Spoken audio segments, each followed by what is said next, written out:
C'est le bull run et on s'intéresse aux pépites. Voilà, c'est un petit format que je mets en place sur la chaîne. Je prends mon petit scalpel, je décortique comme ça des tokens qui me semblent intéressants.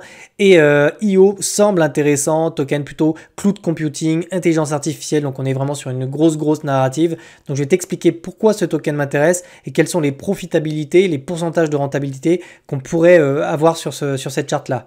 Mais avant toute chose, je te présente BitLearn. Et BitLearn, qu'est-ce que c'est ? C'est une plateforme compatible mobile que j'ai créée pour te permettre d'apprendre l'analyse technique à travers un parcours basé sur la pratique. Tu y trouveras une formation clé en main sous forme de vidéos pour apprendre la cyclicité, la macroéconomie ou encore des stratégies de trading, ou encore les insights qui te permettront comme ça de partager ton travail avec les autres élèves. Et tu pourras rejoindre le groupe Discord simplement en cliquant sur le petit bouton BitLearn Discord. Tu pourras comme ça accéder à des lives ou poser des questions. Voilà, c'est typiquement ce genre de chart qui nous intéresse sur BitLearn. Tu vois que j'ai mis 32 alarmes, ça sonne un petit peu de partout.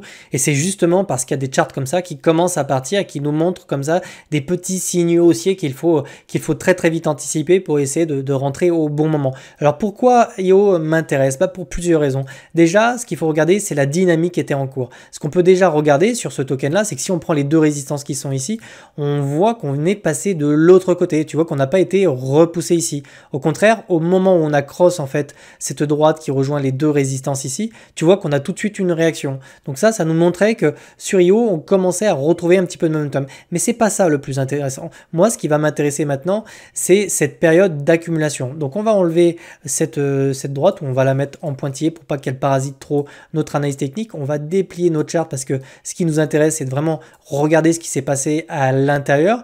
On va venir tracer comme ça tous nos supports et tu vois qu'à 3 reprises ici, donc je vais te mettre ça en vert pour que tu puisses vraiment le voir. On est venu ici à 3 reprises retoucher ce support. Donc on reprend du momentum, on a du momentum. Tu vois qu'on ne vient pas passer dessous. Donc là je vais te mettre un rond ici pour que tu comprennes la dynamique qui est en cours et un troisième rond ici. D'accord? Maintenant on va faire exactement le même travail, mais cette fois-ci pour les résistances. Et tu vois qu'ici, on avait une belle résistance au niveau du corps de bougie là. Donc, je vais venir tracer ici cette résistance. Je vais la déplacer pour qu'on ait vraiment des points de contact ici. Voilà. Et tu vois qu'on était vraiment coincé dans ce qu'on appelle une période d'accumulation. Donc, en général, quand on est dans cette phase-là, on a tendance, tu vois, à acheter du token, à faire du DCA avancé, etc. pour essayer d'avoir des bacs qui soient un peu plus gros. Alors moi, les altcoins, si tu me connais, j'en ai très peu en spot. Hein. Je vais plutôt m'exposer sur des futurs. D'accord? Donc je prends des positions sur les futurs parce que comme ça je les clôture assez rapidement. Je monte mon stop comme ça et il se transforme en stop profit. Je suis le mouvement et quand le cours se retourne, je sors. Ça m'évite de bouffer, tu vois, des moins 15, moins 20, moins 80% sur les altcoins. Donc sur les alt, je suis plutôt en futur. Et ce qui m'intéresse maintenant ici sur cette dynamique, c'est que on voit qu'ici on a retourné cette dynamique. On fait un creux, un nouveau creux, et ici on revient chercher, tu vois, donc là on a vraiment eu ce gros support, et on est vraiment revenu chercher la résistance qui était là, d'accord? Et pour le moment en fait on est simplement en train d'essayer de refaire un petit pullback sur l'entrée en fait de ce range là, donc c'est vraiment très intéressant. Les pullbacks en général c'est les dernières opportunités, hein. On s'affranchit, on vient pullback sur le haut du range, puis ensuite on vient amorcer comme ça, selon la théorie de dos, des creux et des sommets ascendants, des creux, des sommets ascendants, des creux, des sommets ascendants, tu vois, pour amorcer une dynamique qui est haussière. On a un deuxième scénario, si on a une correction un peu profonde sur BTC, on peut réintégrer, hein, c'est pas quelque chose qu'on peut, alors je vais mettre mon stylo en rouge, voilà, ce sera mieux. On peut réintégrer une dernière fois le canal, faire comme ça une espèce de W avec un creux, avec deux creux ascendants. On revient casser la neckline de ce niveau-là et ensuite on part en run-up, d'accord? Donc ça on peut réintégrer, c'est pas gênant du moment qu'on conserve en fait une entrée correcte sur le pullback, d'accord? Donc du coup ton SL tu vas éviter de le serrer de trop, hein. Tu peux littéralement prendre un swing en fait en mettant ton SL sur ces niveaux-là, d'accord? Ou sinon tu peux simplement le mettre sous les mèches qui sont là, d'accord? Il faut savoir que plus tu te rapproches de ton entrée et plus tu t'exposes justement à un retracement et à te faire sortir, c'est dommage, d'accord? Parce que sur des tokens comme ça on peut viser justement des objectifs de hausse qui sont quand même assez intéressants. D'accord? Donc je vais tous les donner. Déjà, premièrement, Nous, ce qui va nous intéresser, c'est les résistances. Donc, on va tracer d'abord toutes les résistances. Déjà, on va tracer celle-ci. Donc, on a déjà les 3,22 qui seront le premier niveau important. Pour l'instant, il n'y a pas de...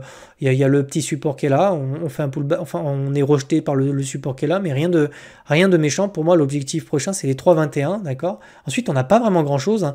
On a des petites résistances ici, mais il y a eu tellement de volatilité ici qu'on n'a pas vraiment, tu vois, de support ou quoi que ce soit. Donc, en fait, l'objectif, c'est vraiment de revenir chercher la TH ici autour des 5,43, d'accord.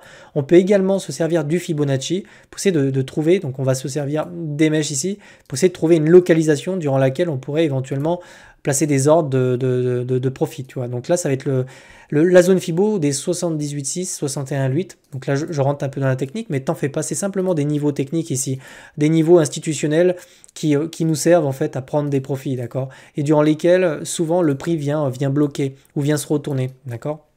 Donc en fait, si on y retourne et si on commence à avoir des divergences au sein de cette structure-là et de cette localisation, ça sera probablement le bon moyen d'aller justement remonter le stop loss pour essayer de faire en sorte de sortir au dernier moment de ce mouvement-là, d'accord. Donc on est vraiment sur quelque chose qui commence, il n'y a absolument aucune euphorie, il n'y a rien du tout sur ce token-là, c'est justement pour ça que ça m'intéresse, c'est justement quand personne n'en parle.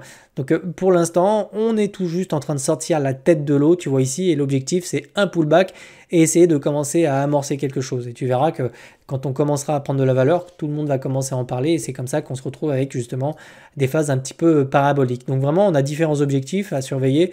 Ce sera la première résistance qui est ici, d'accord, autour des 3,20 $.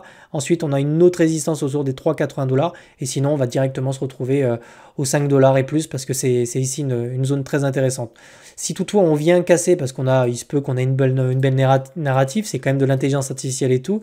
Si on vient vraiment s'affranchir de l'ATH ici, après c'est du price discovery. Donc là, on sera obligé de sortir du Fibo, d'extension pour aller voir les targets de hausse. Mais quoi qu'il arrive, moi je fonctionne beaucoup au stop profit, donc c'est pas quelque chose qui m'inquiète. Je remonte simplement mon stop loss pour surfer en fait sur la hausse, d'accord. Donc ici, moi je suis rentré en swing. Maintenant, je vais patienter jusqu'à la fin de l'année parce qu'on est clairement en bull run. On a clairement des altcoins qui nous préparent des setups de fou. Donc je suis très content de t'avoir parlé de setup là. Si ça t'intéresse d'avoir d'autres setups comme ça, tu me le mets dans les commentaires. Tu peux rejoindre BitLearn hein, si tu veux. On étudie justement tout ça. Et le but, c'est de te former pour voir et pour trouver rapidement des setups comme celui-ci pour que tu prennes des bonnes entrées. Je te souhaite de passer une excellente journée et je te retrouve demain. Ciao.